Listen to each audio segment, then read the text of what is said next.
Ndabaramukije nongera ndabaha ikaze muri kino kiganiro ikiyago c'inama nshingamateka mutegurirwa n'igisata cyo kumenyesha amakuru n'ubuvugizi mu nama nshingamateka.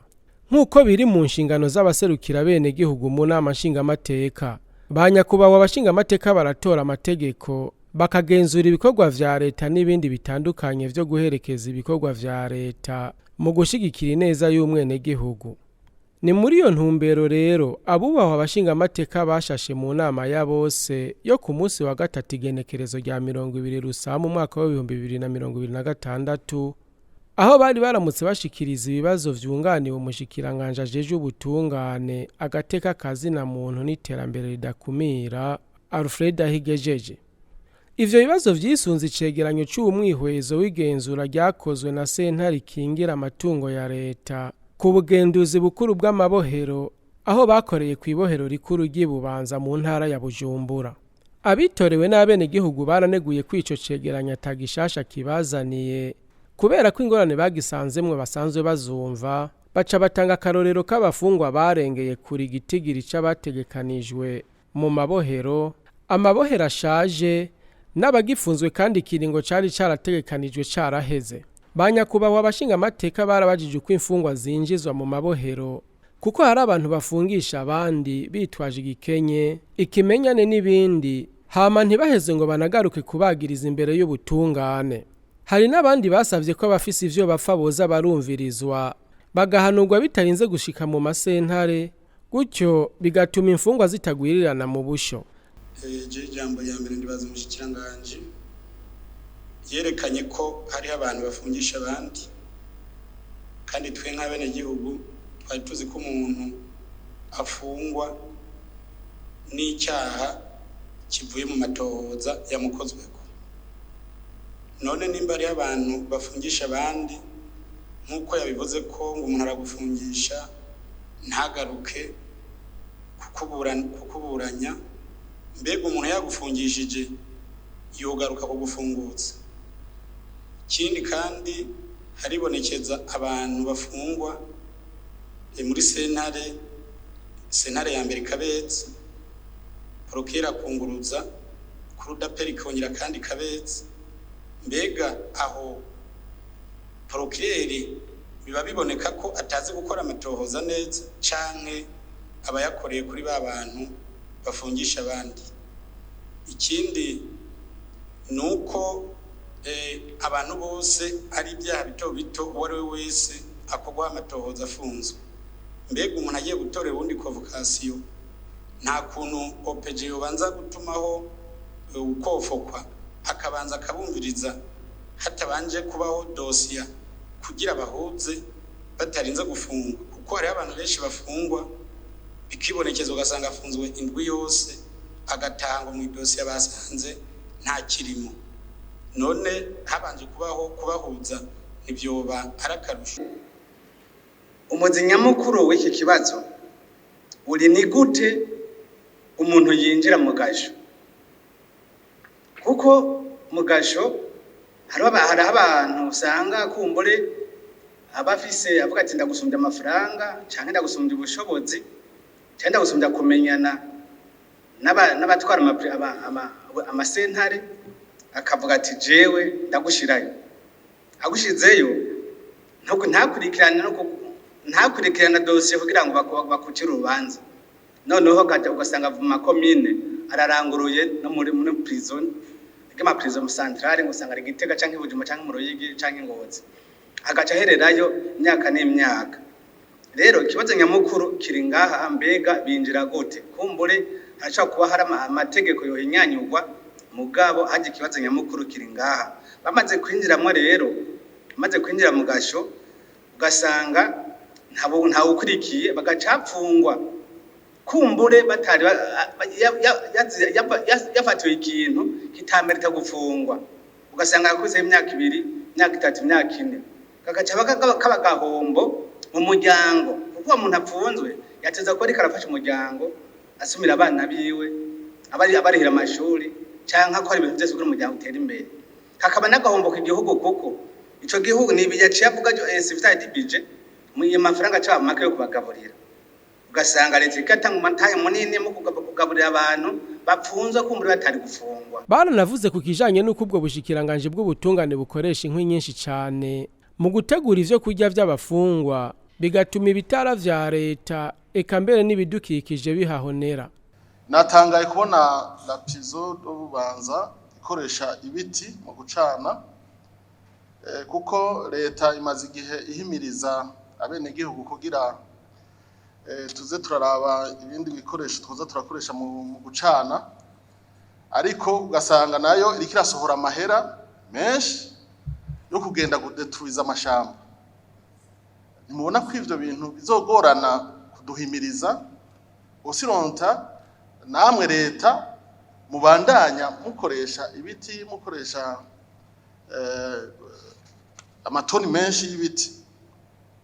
Bega muriko murakora iki? Mu yandi maprizo niko biri. Ivyo ariko biri urumva ko la situation iteye ubwoba kuko ibigo amaprizo ni menshi cyane n'abantu muteka ibintu byinshi mukoresha inkwi nyinshi cyane gose. Igihe rero mutariko murashorera nk'amashira hamwe leta yashizemo ikora ibizuku, abene gihugu baronse imitahe ya paeje bariko barakora amabrikete atandukanye mu bitiritiri n'ibindi n'indi micafu bakoramwe amabrikete mugabo mukabandanya mwonona amahera mwonona n'ibitara, urumva ko ari kibazo gikomeye. Haranavuzwe cyane n'ibikoresho vyategerezwa kuba bikoreshwa mu mabohero nk'ibitabo vyo kwandikamwe imfungwa n'ibindi, ariko ugasanga ntibikwiye kandi bitegekanijwe n'amategeko bigatuma haza haribonekeza utunenge mu mabohero. Ndabye nk'i raporo nkaraba nk'ikibazo ca gatatu komisiyo yabajije umushikiranganje yuko hariho amaregistre 27 atarigera baho kandi yategerezwa kubaho kuko yashinzwe n'amategeko. Aho umuntu ataheza gaca yiyumvira ati mbega yatabakuru de compte ivyo byomenyekanye gute? Mu bushikiranganje bujejwe amaprizo bujejwe ubutungane nta suivi nta controle, no kuvuga ko amaprizo prizo ishobora kubaho kuva aho yabereye créé kugera no munsi hakaba hariho document amaregistre 27 atarigera abonekana muri iyo prizo. Birumvikana ko hari ibintu bitagenda neza. Aha nagomba nsabe mu bushikiranganje bw'ubutungane bagerageze uko bashoboye kuri de compte itarahashika bahashike nkuko honorable Emmanuel yabisabye bahashike, kuko murabona ko aha biraboneka ko hari ibintu bitagenda neza kandi kari abantu bashobora no kuba barenganywa ntibimenyekane. Mu vy'ukuri hari banga rikomeye. Kuri ayo makenga y'abashinga amateka, Nyaniteka Geraze Daniel Ndabira basanzwe arongoye inama shinga amateka yarashimangiye mu gusaba nyakubahwa umushikiranganje ko yomenyesha aho ingorane ziri kugira ngo ntihame hagaruka vya bibazo nyene. Hama haza les mêmes histoires kandi muri leta n'ikintu kitumvikana. None iyo umuntu yibaje none abashikiranganje bose bakora kumwe en commettant les mêmes erreurs kandi nta wuza ngo akosore. Aho niho hari ikibazo cyane cyane. None ko ashikiranganje havuye hakazuye none nta muntu numwe ashokosora. Bizokwama ari ibyo biza bigaruka none amaherezo na yaye aha ni ikibazo gikomeye cyane kuko finalement umengo guhindura abashikiranganje ce n'est pas le problème, mugabo ikibazo ku bintu byamari bya bindi les mêmes plaintes les mêmes questions. Ibintu mu butungana abantu ngo bafungirwe ubusa, abantu bafungwa bakahabwa n'ikigongo ntibasohoke ntibagire les mêmes questions qui reviennent chaque fois. Uvuze ati none qui est responsable nimba ibintu bidahinduka tubanze duhija mu bushikiranganje atubwire qui est responsable w'ibi bintu ko nibyumvikana qui est responsable tubibaze ko bashikiranganje bakurakuranwa pourquoi la même histoire? Mbega abashikiranganje iyo bageze mu biro baca bategekwa n'abakozi basanzwemwo. Nico kumbure n'icyo umuntu yovuga ati hariho abantu badashaka guhindura, abantu barashaka ibintu bihinduka. Nimba ari ivyo kubera ikashikiranganje batavuga kugira ngo abakozi bavemwo bahinduke bavemwo basi none bizoheza bigende gute? Ibindi banyakubahwa abashinga amateka bagarutse ko cyane nibijanye no guha inyigisho zo kubana neza n'abandi mu gihe bahejeje ibihano, kubigisha imyuga hamwe no kubakoresha ibikorwa vy'iterambere mu gihe bagifunzwe. Nari nimbiye yuko mu bihano baronka harimo amakorove, ubwo rero barakwiye kuza barabakoresha mu kugwiza umwimbu uzoshobora kuvamwo ivyo bari bufungure, bakoresheje kurima amatongo ya leta, eka mbere ahatari bagashobora gukonta amatongo kugira ngo bayarime baheze bimbure baronke ivyo bafungura batarinze gukoresha amafaranga ya leta. Ku bibazo byose vyashikirijwe na banyakubahwa abashinga amateka be no ku nyishu zatanzwe n'umushikiranganje, nyeniteka umukuru w'inama nshinga amateka yasozereye asaba umushikiranganje kandi kubaha inyishu zifatiye ku bikorwa biboneka bizorangurwa mu kiringo kizwi kugira ngo ntibame mu majambo. Ayo majambo ati twaravuze twarabwiye aba ngo baze bakora ibi ngo ayo n'amajambo. Ubu ja mu bikorwa twebwe mutubwiye muti ibibazo twavyumvise kuko ntibyumvikana, sino muze mutubwira muvugisha ukuri kugira natwe tubone ingere tubafasha. Muvuze muti abafata ingingo ni bande, atabacunza amaprison, nimba arabacunza amaprison ni mubavuge ni bande. Gutyo nitubandanye tuja mu gihirahiro bamwe amajambo kuriya, kandi n'umukuru w'igihugu uko turiko turabana niko babwira ati shira mu ngiro. Mwe mugaca mushaka mu bushikiranganje mugaca mushaka umukuru w'igihugu yimanukira kugeza mu maprison, kandi afise abantu benshi cyane mu nzego zitandukanye. Nimutubwire rero ku bibazo byama bigaruka imbere y'abashinga amateka, mutubwire muti tugiye kubigenza uko. Mugani mutubwire ngo ibintu ngo tugiye kubwira abantu uko, ngo tugiye kubigisha uko, ngo tugiye kugira byo n'amajambo. Resultat mutubwire tugiye kubaha des resultats. Nico dukeneye. Le domaine y'ubutunga murabizi. Mwebwe nimutubwire les résultats tuyatandako muri ibi kugira nitubahamagara mu misiri imbere muzotuzana des résultats tangibles et non plus ibintu by'amateori by'amajambo niki. Ku ibintu by'amajambo maze kubivuga kenshi, bagenzi banyu babivuze kenshi bacane batubwira la même histoire, la même musique. Ubu dukeneye ko mutubwira muti kuri kino kibazo resultat tugiye kubaha ni mu gihe kingana uko.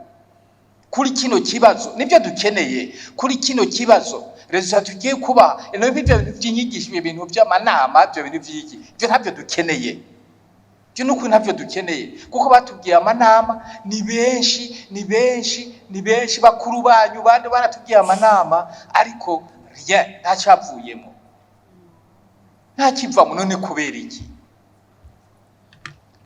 None aha abantu baribaza eske no kunaniza umukuru w'igihugu no kugira gute? No kugira gute? Dukeneye mutubwiye ati resultat zigiye kubizi nizi.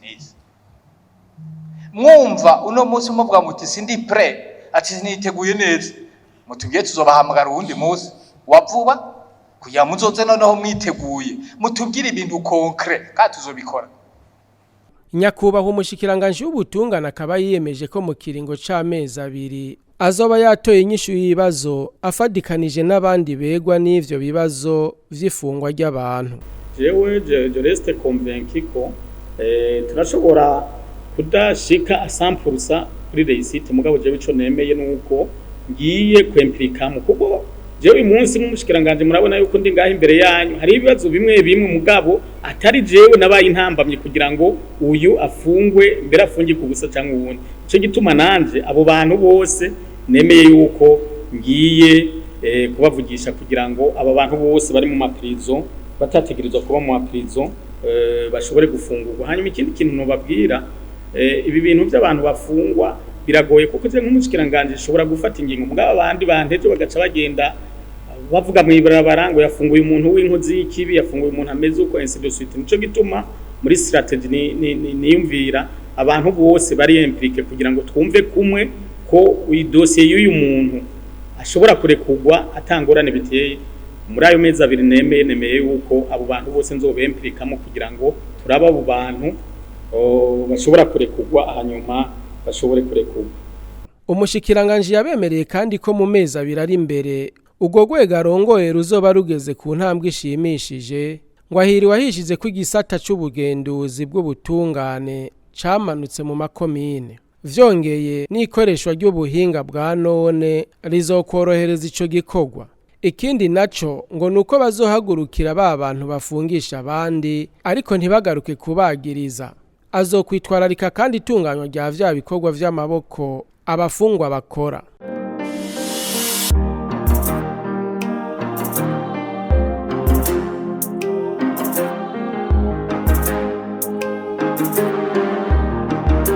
Mu nama ya bose yo ku munsi wa mbere igenekerezo rya 18 Rusama umwaka wa 2026 inama nshingamateka yarashikirijwe umwihwezo ku vyegeranyo vyakozwe ni banki nkuru y'igihugu vyerekana iterambere ry'ibimenyetso vy'ubutunzi bw'igihugu kuwa 30 Nyakanga umwaka wa 2025 no mu mpera za Munyonyo umwaka wa 2025 nyene. Icegeranyo cyo kuwa 30 Nyakanga umwaka wa 2025 cerekana ko umwimbu w'inganda z'ikawa n'icayi wiyongereye ariko ibiciro muri rusangi vyaraduze nayo igihengeri kiragabanuka naho urugero rw'ibidandazwa biva hanze y'igihugu rwagumye ruri hejuru gusumba ibishorwa hanze. Ibifati ya mbere mu vyashowe n'inzahabu ikawa n'ibiyeri. Nayo mu gisata c'amabanki ico cegeranya cerekana ko kubitsa no gutanga ingurane vyateye imbere naho hibonekeje abaronswe ingurane ariko ntibarihe. Icegeranyo cyo mu mpera ya Munyonyo umwaka wa 2025 naco kirerekana ko muri rusangi ibiciro vy'ibidandazwa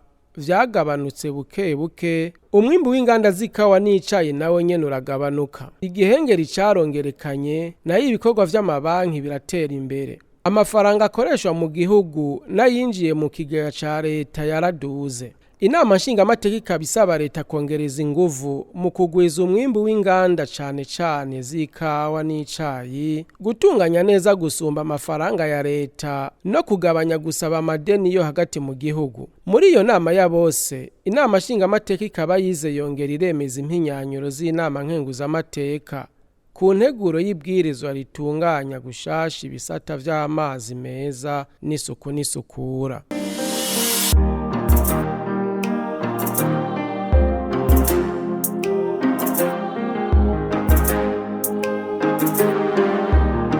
Ku munsi wa gatatu nyene igenekerezo rya 20 Rusama umwaka wa 2026 abubahwa abashingamateka baremeje 100% Thierry Kitamuhoya nk'umukomiseri mushasha ajejwe ibikoresho mu mugwiseni ujejwe gutunganya amatora nk'uko ingingo ya 91 y'ibwirizwa shingiro ibitegekanya. Nayivuga ko abagize uwo mugwi bagenwa n'itegeko ry'umukuru w'igihugu bamaze kwemezwa n'abashingamateka hamwe n'abakenguza amateka ku majwi arenga ica kabiri c'abatoye kandi bamwe bose batora ukwabo. Aha akaba rero turangirije ikiganiro c'uno munsi. Turabashimiye mwebwe mwese mwagikurikiranye naho ubutaha.